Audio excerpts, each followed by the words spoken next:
네, 자, 이창섭 인사이드 오늘 첫 순서는요. 우리 강원도의 이슈를 까칠하고 속 시원하게 털어드리는 시간입니다. 이슈 인사이드. 오늘도 변함없이 고품격 돌직구 시사계 하이퀄리티 족집계 강원도대학교 정치대학과 김기석 교수와 함께합니다. 안녕하세요. 어서 오십시오. 안녕하세요. 반갑습니다. 안녕하세요. 예. 드디어 계절의 여왕, 가정의 달, 네. 그다음에 청소년의 달도 되죠. 이게 5월이. 하여튼 좋은 거 다 붙어 있는 5월입니다. 글쎄요. 어떻게 지난 연휴에 가족들하고 같이 아이들하고 쉬시기도 하시고 놀이시설도 다녀오시고. 그렇게 어렵게 질문을 하세요? 별것도 아닌 질문을. 좀 그러니까 아닌 것도 표정이 너무 딱딱해서. 그죠. 네, 갔다 오셨나요? 제가 이게 복인이라도요. 네네. 둘째가 고3입니다. 뭐 놀러 가고 자주 갈 지금 형편이 못 돼요. 네. 보기보다 굉장히 고생하셨나 보다. 네. 고3이에요, 고3. 네. 그러면 부모들도 놀러 다니는 것도 올스톱? 아이, 그런 게 어디서 대한민국 고3이 최고 높은데. 그러니까 그럼요. 올스톱. 놀러는 무슨 놀러는. 아유. 저녁 때 큰 소리 치고 텔레비 보는 것도 스톱. 아니, 눈치만 봅니다. 제일 힘들죠. 네, 눈치만 보고요. 그러면 아들만 둘이세요? 저요? 형제.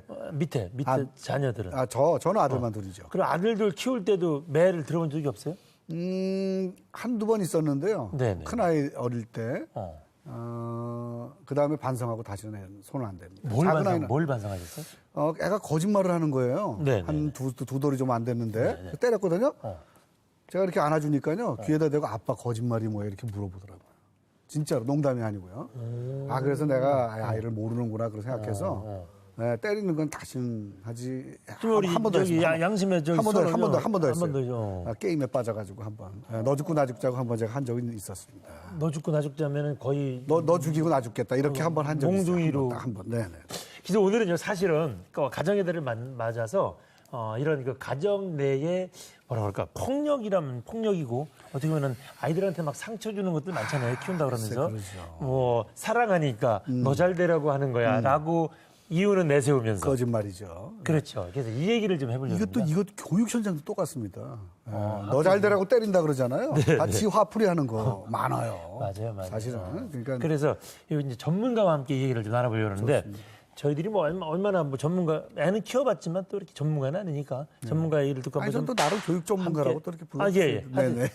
그렇지만 이제 성인이 된 대학생을 가르치는 거하고 그렇죠. 이제 또 전문가 어릴 때부터 가정교육 어떻게 하는 게 좋은지 얘기를 들어보도록 하고요. 네네. 우선은 우리가 정말 이 실태들 정말 오늘의 주제가 이제 사랑의 매는 없다거든요. 그러니까 뭐 꽃으로도 때리지 마라 이런 말도 있듯이 그럼요. 사랑의 매는 없다 이런 얘기니까 일단 이슈어들을 정리하고 전문가를 모셔서 얘기 듣도록 하겠습니다. 이슈도 아직도 있나요? 아유, 있어요. 계속 가요 이거는 이 코너가 있는 한. 네.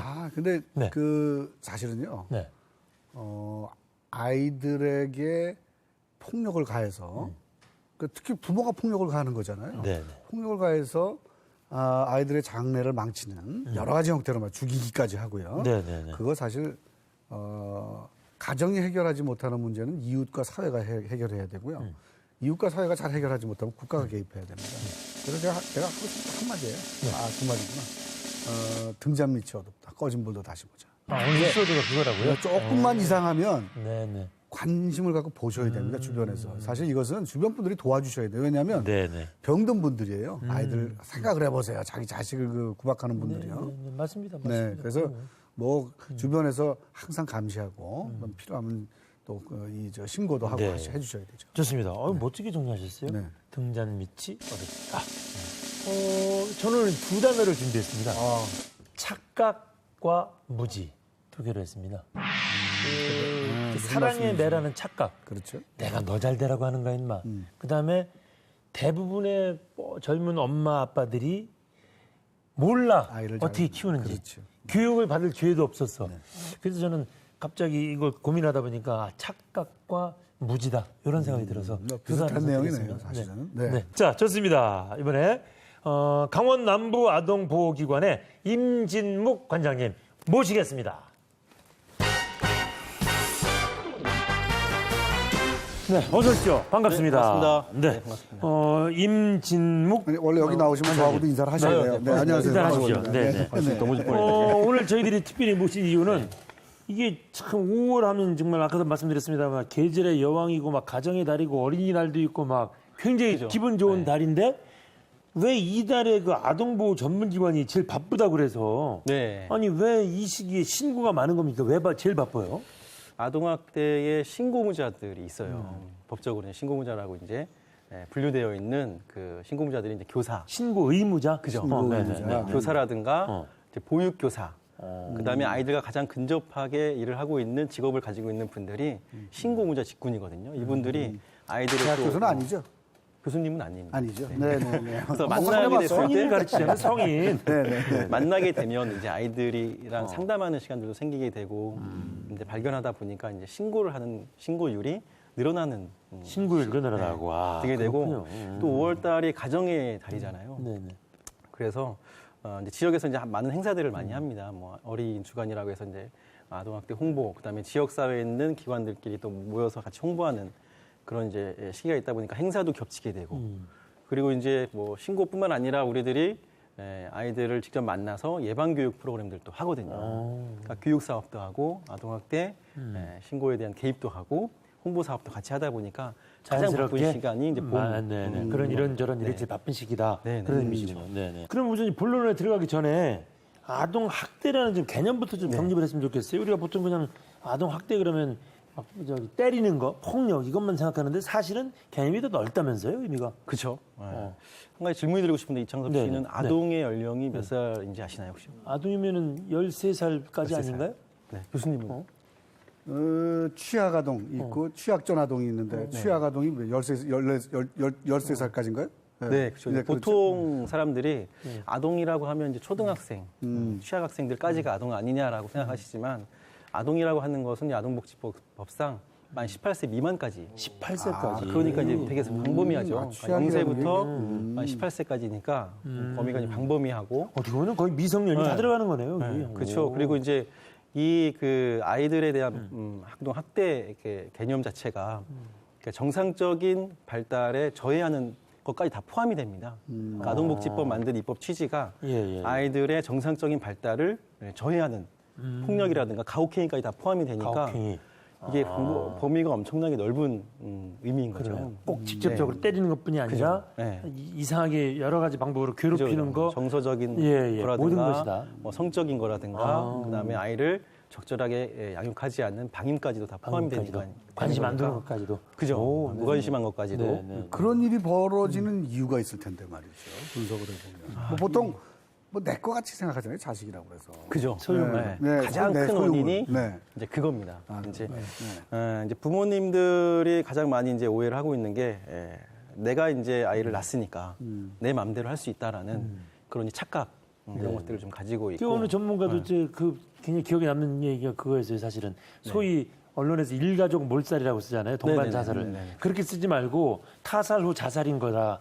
이게 맞는 거다. 이렇게 그죠, 얘기를 그죠. 하더라고요. 전문가가. 맞습니다. 네. 네. 그래서 그래서 깜짝 놀랐습니다만. 아이들의 자기의 어떤 소유물이라고 생각하다 보니까 때리기도 하고, 그 다음에 내가 힘들면 밥도 안 주기도 하고, 그 다음에 그러니까 이제 예를 들어서 아버지와 아이들만 살고 있는 가정일 경우에는 이런 일도 발생을 해요. 이제 와이프가 마누라가 없으니까, 그러니까 아내가 없으니까 이런 성적인 문제들을 아이를 상대로 이제 해결하려고 하는 그런 문제들이 이제 발생을 하는 경우들이 있습니다. 그래서 이게 엄청난 큰 문제거든요. 그러네요. 그러니까 내 거다.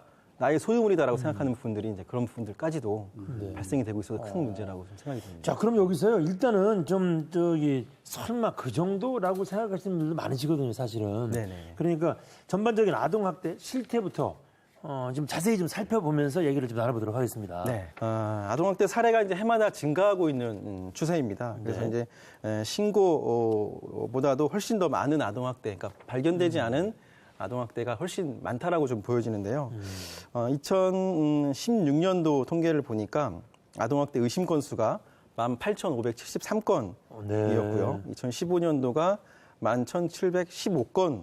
그래서 이제 비교해 보니까 58%가 이제 늘어난 수치였습니다. 그리고 이제 학대기자의 한 80%가 이제 부모에 의한 학대가 가장 많았고요. 네. 그다음에 이제 대리 양육자가 12%, 그다음에 친인척이 4.8% 순으로 이렇게 행위자가 이제 통계가 보고되고 있고요.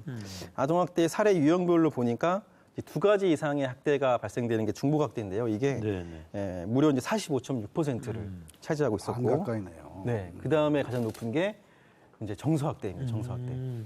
그리고 이제 방임, 네. 그다음에 신체학대, 성학대 순으로 이제 나타나고 있었습니다.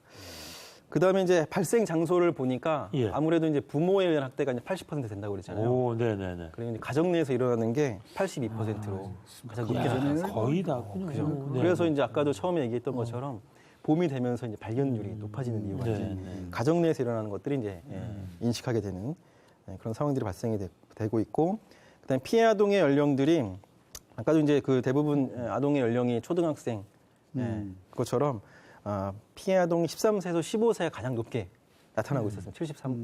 29.4%로 가장 높게 나타났고, 그 다음에 10살에서 12살까지가 이제 22.9%로 초등학교 저학년에서 고학년으로 갈 때 가장 높게 나타나고 있는 것으로 이제, 그렇군요. 보고되고 있습니다. 예, 그 부모 입장에서 한번 좀 제가 그 생각을 해보면요. 네. 그러면 어떻게 교육을 해야 되죠? 애가 말을 잘 안 들으면.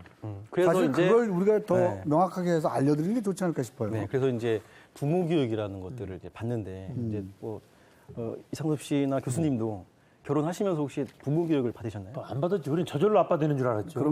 그런 게 있는지도 몰랐죠. 있는지도 몰랐잖아요. 지금은 이제 그 부모 교육에 대한 의무화법이 이제 발의가 된 맞아요. 상태이거든요. 많이 또 사회단체에서 네. 무슨 뭐 아버지 학교, 엄마 학교를 많이 운영을 하더라고요. 그러니까. 아동 학대가 한 대이기 때문에 아동 학대다라고 하는 기준을 만들어주기 이전에 아이를 어떻게 키워야 되는지 알려줘야 된다는 거죠. 그러니까 무조건 아이를 체벌하고 훈육하고 당연히 할 수는 있습니다. 훈육을 할 수 있죠. 아이를 키우면서. 근데 아동을 학대한다라고 하는 건 우리가 범죄로 인식을 해야 되고 아동을 학대하지 않기 위한 예방 차원의 어떤 정책이나 제도가 만들어지지 않으면 이거 문제를 해결할 수가 없습니다. 그죠? 자, 그러면 여기서 우리가 좀 사례를 듣고 더 또 얘기를 나눠보도록 그렇죠. 하죠. 네, 네, 네. 이게 지금 그 실제로 일어났던 사례를 재구성해가지고 네, 네. 그 대표적인 아동학대 유형을 한번 좀 네. 살펴보고 만들어봤거든요. 그리고 또 얘기를 계속 그러니까 하죠. 저 듣고 얘기 나눠보도록 네, 하겠습니다. 알겠습니다. 네. 이 첫 번째 거는 아마 아동학대 때를 일삼았던 아버지 사연이 아버지 사연. 네, 좋습니다. 들어보시죠. 아침에 눈을 뜨면 늘 다짐합니다. 오늘은 술을 먹지 말아야지. 아내와 싸우지 말아야지. 그리고 우리 아들 철수를 때리지 말아야지. 그런데 돈벌이도 안 되지. 되는 일도 하나 없지. 자꾸 저도 모르게 술을 마셔요. 제일 속상한 사람은 바로 난데 저랑 비슷하네. 아내가 어찌나 잔소리를 해대는지 우리나라 저도 모르게 손이 맞아요. 올라갑니다. 이게 이제 술 때문에 문제는 이러지 철수에게도 자꾸 손이 올라간다는 거예요. 어렸을 때 저희 아버지처럼. 몇 년 전부턴가 철수가 학교에서 말썽을 일으키고 집에도 잘 들어오지 않아 걱정입니다. 그러던 어느 날 아내와 아들을 때렸는데 누군가 경찰에 신고를 했더라고요. 그 후로 전 한 달간 병원에 입원해 알코올 중독 치료를 받았고 철수는 심리검사 결과 우울증 증세와 충동성 조절이 힘들다는 결과를 받았습니다. 여러 가지, 여러 가지 피해가 생겼네요. 과연 전 술을 끊고 좋은 아빠가 될 수 있을까요? 아, 저는 지금 요 얘기 듣다가 네. 일단 딱 머리에 딱 꽂히는 게 어렸을 때 저희 아버지처럼 이 대를 물렸다는 얘기잖아요. 아, 그렇죠. 네. 아버지가 하던 거를 그대로 보고서 네네네. 그러니까 예전에 어렸을 이제- 때부터 그런 네. 문제가 생겨서 그죠. 나중에 가면 범죄자로 네. 그래서 이제 그 신문에 한 보도가 된 적이 있었는데 강력 범죄의 67%가 이제 불우한 환경, 가정 폭력에 노출되어 있거나 어렸을 때 이제 폭력을 당한 경험들이 있었다라고 이제 강력 범죄자들이 얘기를 했대요. 그러니까 그런 것처럼 강력 아동 학대의 문제가 강력 범죄의 근원이 될 수 있다라는 거죠. 그러니까. 근데 지금 여기 이 내용을 가만히 들여다보면 사실 이분은 가해자지만 사실 또 피해자기도 하고요. 그렇죠. 네, 네. 이거 참 애매하네요. 사실 판단하기도. 네. 그래서 이제 저희들이 이제 개입할 수 있는 방법들은 이제 부모님들에 대한 이제 부모 교육도 먼저 선행이 돼야긴 하겠지만 솔직히 이분도 피해자잖아요. 네. 그래서 이 행위자이면서 피해자인 부모에 대해서 이제 심리 치료 지원 서비스를 같이 하고 있습니다. 네. 그래서 좀 그 학대라는 대물림을 이제 끊으려고. 네, 근데 노력 많이 이분도 그렇게 얘기를 했잖아요. 저는 네. 술을 끊고 좋은 아빠가 되고 싶은데 될 수 있을까요? 근데 네. 이게 그 전에 사례로 보면은 됩니까? 고쳐집니까? 많은 사람들이 고쳐지는 모습들을 저희들이 좀 봤어요. 왜냐하면 그래요? 이런 의지를 가지고 계신 분은 자기의 약점을 알고 있는 거거든요. 네네. 그런 분들이면 상담 치료 받고 그다음에 알코올 치료 받고 예. 하셔서 치료를 받아서 정상적인 삶을 살 수 있는 분들이 있습니다. 또 여기 이분도 보면 알코올 중독 치료도 받고 심리검사, 우울증 그러니까, 증세, 네네. 충동성 네, 그죠. 조절. 그러니까 네. 그걸 치료하기 위해서 많은 조치들이 필요하네요. 그러니까. 네. 그러면 이런 분들이 지금 방송을 보시다가 아 그래? 나도 한번 교육 받아봐? 라고 한다면 어디를 제일 먼저 녹화하는 게 좋은 거예요, 그러면? 일단은 그 아동보호 전문기관으로 신고가 되면 일단 행위자가 되잖아요. 네. 그래서 물론 그쪽 서비스를 받을 수 있는 부분들도 있긴 하겠지만 그런 이제 그 인식을 하고 있고 의지를 갖고 있다라고 하면 네. 주변에 알코올 치료라든가 부모 교육을 해주는 기관들이 참 많아요. 예를 들어서 이제 뭐 춘천에도 네네. 뭐 건강가정지원센터가 있고 알코올 상담소가 있잖아요. 음. 이런데 인식하고 이제 찾아보면 찾아갈 수 있거든요. 그런 걸 어디 충분히. 일단 뭐 시청이나 네. 군청이나 그죠. 이런 데 전화해보면 안내가 전화해보면 되나요? 안내가 다 되고 아. 그다음에 이제 그 129 보건복지부 콜센터 네네. 이런 데 연락을 해도 129요. 129. 충분히 도움을 받을 수 있고요. 그다음에 가까운 이제 뭐 아무래도 이제 지자체에 네. 그 연락을 해서 확인해 보는 게 훨씬 빠르겠죠. 그럼 이번에는요, 그 아동 학대를 당하는 여중생이 보내온 사연이 있거든요. 네네. 이 사연 들어보고 또 얘기를 나눠보도록 하겠습니다. 저한테 집은 PC방이에요. 여기가 세상 제일 편하거든요. 원래부터 이렇게 살았던 건 아니었고 아빠가 자동차 연구원이었을 땐 엄마 아빠랑 셋이 살았어요. 그런데 부모님이 계속 싸우다 이혼하시고 아빠랑 쭉 둘이서 지냈답니다. 아빠는 이혼의 충격 때문인지 회사도 그만두고 공사 현장에 나가 일을 하셨어요. 여기서부터 그러면 전 문제가 며칠씩 혼자 있곤 했는데 동사무소 담당자분이 저를 아동보호시설에 보내시더라고요. 그러다 불쑥 아빠가 찾아와 둘이서 여간이나 PC방에서 지내다가 아빠는 저를 PC방에 맡기고 사라지셨어요. 가끔 아빠 소식이 궁금하지만 아무 간섭 없이 PC방에서 사는 게 나쁘진 않습니다. 전 앞으로 어떻게 살아야 할까요? 하고 싶은 일도 없고 뭘 해야 할지도 모르겠습니다. 여중생이라고 그랬죠? 네. 네. 15살. 그러니까. 여기 맞은 지금, 건 아니에요. 네. 부모 직접적인 폭행이 있었던 건 폭행은 아니에요. 없었어요. 네네. 근데 며칠씩 혼자 집에 두고 학교를 갔는지 뭐 안 갔는지 밥은 먹었는지 안 먹었는지 보살피질 않았네요. 전혀. 네. 이거는 아까 말씀하신 방임에 그죠. 가까운 네. 거 아니겠어요? 이거는 이제 아동학대 유형 중에 이제 방임에 해당이 되는데요. 이제 방임이라고 하는 것은 이제 아동을 부적절하게 이제 보호하고 양육하는 걸 얘기하는데 이게 세 가지로 좀 나눌 수 있어요. 이제 의식주를 챙겨주지 않는 거는 이제 물리적 방임. 네네. 그다음에 이제 의무 교육을 이행하지 않는 건 이제 교육적 방임. 그다음에 이제 응급 조치를 해주지 않는 게 다쳤는데도 네. 치료해주지 않고 이런 것들이 이제 의료적 방임죄에 해당이 됩니다. 아까 또 얘기하다가 좀 말했지만 꼭 폭력 아니고 정서적인 학대도 있다고 그러셨잖아요. 네네. 그 부분도 좀 더 자세히 좀 설명 좀 해주시면 좋겠네요. 네. 정서적인 학대는 예를 들어서 이제 심리가 정서적으로 되게 불안하고 네네. 이제 불안정하게 네. 이제 키우는 걸 얘기하는데요. 네. 예를 들어서 이제 신체적인 상처는 병원 가서 치료를 금방 할 수 있잖아요. 뭐 약국에 가서도 뭐 그냥 네. 후시딘만 사서 바르기만 해도 충분히 이제 나을 수 있는 상처들이고 꼬매기도 해도 다 나을 수 있는 상처들이고 금방 치료를 할 수 있는데 이게 마음의 상처를 입은 그 정서학대 같은 경우들은 이게 치료하는 거 과정들이 엄청 오래 걸립니다. 그래서 이제 어렸을 때 정서학대를 받은 아이들이 커서도 그런 이제 후유증을 얘기하는 이유가 이제 그런 것들 때문이고 예를 들어서 그것뿐만 아니라 아이들한테 비현실적인 기대를 하는 것도 똑같아요.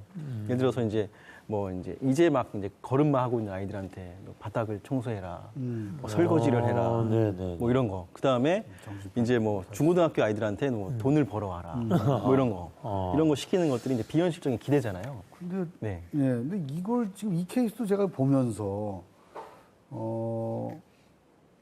이 아버지가 사실은 어떤 의미에서 보면 사실 어떻게 할 수 있는 방법이 없는 상황 아니에요. 지금 사실 이혼했고 뭐 네. 돈벌이도 안 되고 약간은 아이 무능력 어떻게 하고 같은 그러니까 사회적으로. 아이가 혼자 있을 때 찾아가서 아이를 데려다가 어떻게든지 같이 살아보려고 노력한 사람이거든요. 네. 그러니까 이 경우에는 이 아빠도 사실 어떤 의미에서 피해자의 일종인데 이 아빠가 만약에 정말 이런 경우에 만약에 처했다 그러면 어떻게 해야 됩니까?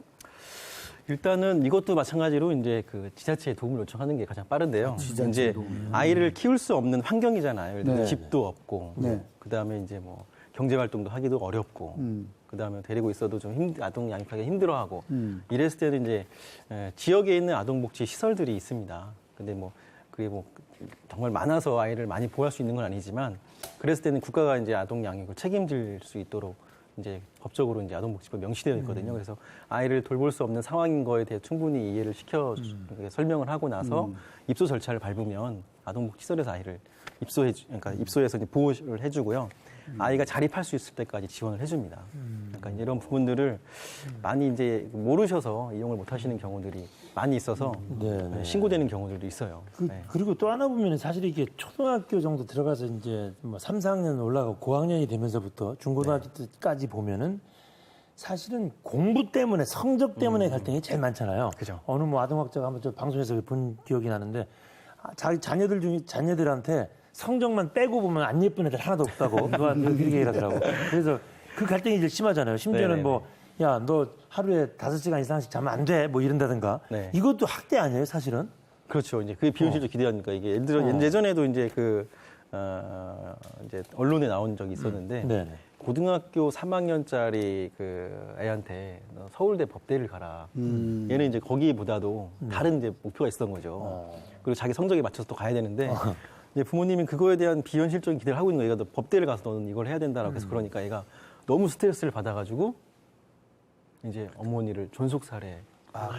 그런 일들이 있었어요. 그 정도로 정서적인 학대가 엄청 심각하거든요, 이게. 예전에 이제 그런 일들로 이제 보도가 돼서 엄청 큰 충격을 가했던 일이 있었죠. 어떻게 보면 그게 부모들이 자기 자녀의 그 특성도 캐릭터도 잘 빨리 파악을 해야 될 것 같다는 생각이 들어요. 왜냐하면 그런 말을 보통 부모들 많이 하잖아요. 공부 좀 열심히 하고 막 그저 고3 되면 뭐 사당 오락이래 뭐 이런 얘기 하잖아요. 서울대 꼭 가야 돼. 그런데 그거를 그냥 우스갯소리로 받아들이고 네 알았어요 열심히 해볼게요 라고 하는 사람도 있고 그죠. 그거를 심각하게 받아들이는 아들도 있고 딸도 있고 워낙 심하게 자꾸 얘기하니까 매일 먹고 얘기하고 우리가 제일 큰 착각이 뭔지 아세요? 얘는 머리는 좋은데 공부를 안 해 이거거든. 그 모든 부모들이 노력만 하면 된다는 모든 거예요. 부모들이 그러니까 이제 머리 참 나쁜 아이가 어디 있어요? 그러니까 다 머리 좋은데 공부 노력을 머리가 안 해서, 아니어서 그렇죠. 노력을 안 해서 그런 거예요. 아니, 그래서 사실 제가 이 얘기를 꺼낸 이유는 지금 많은 텔레비전을 보시는 부모들도 뭐 중학교, 고등학교 가서 네. 공부 얘기하면서는 이게 스트레스, 그러니까 학대가 아니라고 생각하시는 분들이 아직도 많을 거예요. 그래서 사실 제가 말씀을 좀 드려봤어요. 네. 그러면 이제 좀 현실적인 얘기로 좀 가서 이게 직접 이런 아동 학대 신고가 접수가 되면 네. 어떻게 처리가 되는 겁니까? 아동을 빼옵니까? 가정으로부터? 어떻게 하는 겁니까? 일단 그 빼오는 거를 아니 분리라고 하죠, 분리. 네네. 격리, 이제 아동 행위자로부터 격리를 시키는 거라고 하는데 일단 이제 아동학대로 신고가 되면 이제 전문 상담원하고 아동보호 전문기관 상담원하고 경찰서에 있는 아동학대 전담 경찰관이 있습니다. 그래서 이제 같이 이제 아동학대 현장에 나가서 조사를 하게 되는데 조사를 해서 아동학대인지 아닌지를 우리가 이제 판정을 해야 되잖아요. 네네. 판정을 했을 때 아이가 이제 분리를 원하거나 네. 아니면 아동학대 심각해서 일단 격리가 필요하다라고 생각을 하면 아동학대 처벌에 관한 특례법에 맞춰서 이제 격리를 하고 네. 응급조치가 필요하면 이제 병원에 데려가 진료도 받고 예. 그 다음에 이제 완전히 격리를 시켜서 피해 아동을 그룹홈, 그러니까 예를 들어 시설이나 이런 데 이제 격리시켜서 보호하는 과정들을 갖게 되고 그다음에 행위자에 대해서는 이제 교육 프로그램들이 들어가는 거죠. 상담 위탁 프로그램들. 그래서 이게 수사는 진행하는 과정 안에서 상담 위탁 프로그램들 행위자를 돌리고 아이는 이제 일시보호시설에 있으면서 심리가 트라우마가 생기잖아요. 네. 아동학대에 대해서 그거에 대한 치료가 있은 이후에 이제 집으로 돌아갈지 네. 아니면 뭐 특례법에 의해서 행위자가 이제 처벌을 받을지에 대한 부분들을 이제 경찰과 아동보호 전문기관이 세심히 이제 지켜보고. 진행하고 있는 거죠. 우선 부모들은 되게 반응이 어때요? 그런 만약에 부모들은 아주 난리죠. 인정을 안 거의 안 하고. 하려고 거의 안 그러죠? 하고. 그리고 이제 그게 제일 힘들겠네요. 했다고 하더라도 분리는 안 해줬으면 좋겠다. 왜냐하면 이런 음. 가정 파탄이 날 수도 있다라고 그러니까. 이제 얘기를 하고 또 그렇게 이제 수사가 진행되는 과정에 행위자가 대부분 이제 뭐 부모잖아요. 근데 경제 활동을 하시는 분들이에요 다. 근데 이제 수사가 진행이 되면 또 계속 불려다니잖아요. 그렇죠. 그러면서 이제 힘들고. 받는 경제적 부담감 이런 것들로 오히려 인해서 상황이 더 나빠질 수도 있는. 네, 나빠질 수도 있어서 네, 네. 우리가 좀 더 많이 고려를 해요. 이 가정이 다시 집으로 돌아갈 수 있고 원가정이 예. 회복될 수 있는지를 확인을 좀 어느 정도 조사를 하고 나서 이게 이제 특례법으로 갈지 아동복지법상 이제 아동학대 사례관리로 들어갈지에 대한 부분들을 많이 고민을 하죠. 그러면 이렇게 너무 포괄적으로 얘기를 많이 하셨으니까 네. 마무리하면서 지금 엄마 아버지들한테 이것만 좀 하지 마세요라고 당장 하나 딱 해주고 싶은 얘기가 또 뭐가 있을까요? 그 아이들의 그 마음을 좀 읽어줄 수 있으면 참 좋겠어요. 예를 들어서 이제 아이가 어떤 그러니까 말로 하는 그런 의미보다도 아이의 마음속에 어떤 마음을 가지고 있을지를 좀 더 이해할 수 있는, 아이의 입장에 들어줄 수 들어가라? 있는, 그런 얘기인가요? 그러니까 아이와 소통할 수 있는 그런 시간들을 많이 만들어준다고 하면 아동학대를 예방할 수 있다라고 보여지거든요. 이것도 네. 아동에 대한 관심이라고 좀 생각이 좀 듭니다. 좋습니다. 자, 그러면 오늘 주제가 이제 사랑의 매는 없다. 아동학대 실태였는데, 이슈워드 한 단어로 딱 표현한다면 어떻게 표현하고 싶으세요? 마지막입니다, 정말. 네, 그러면 관심을 갖자입니다. 관심을 갖자. 그러니까 우리가 이제 그러니까 아는 만큼 보인다고 하잖아요. 그러니까 우리가 좀 더 아이에 대해서 좀 더 많이 이제 알고 있다라고 하면 아이의 전체적인 어떤 상황이라든가 위험 상황들 이런 것들을 알 수 있는 그런 관심을 좀 더 갖는다고 하면 좋겠다라는 생각이 좀 많이 들었어요. 좋습니다. 네. 오늘 관장님의 말씀과 저희들의 이 프로그램을 통해서 아이들한테 조금이라도 더 네. 관심을 갖는 시간이 됐으면 좋겠습니다. 네. 오늘 이 바쁜 시기에 나오셔서 고맙다는 인사드리면서 맺도록 하겠습니다. 네, 감사합니다. 고맙습니다. 네, 고맙습니다. 감사합니다. 네, 수고하셨습니다.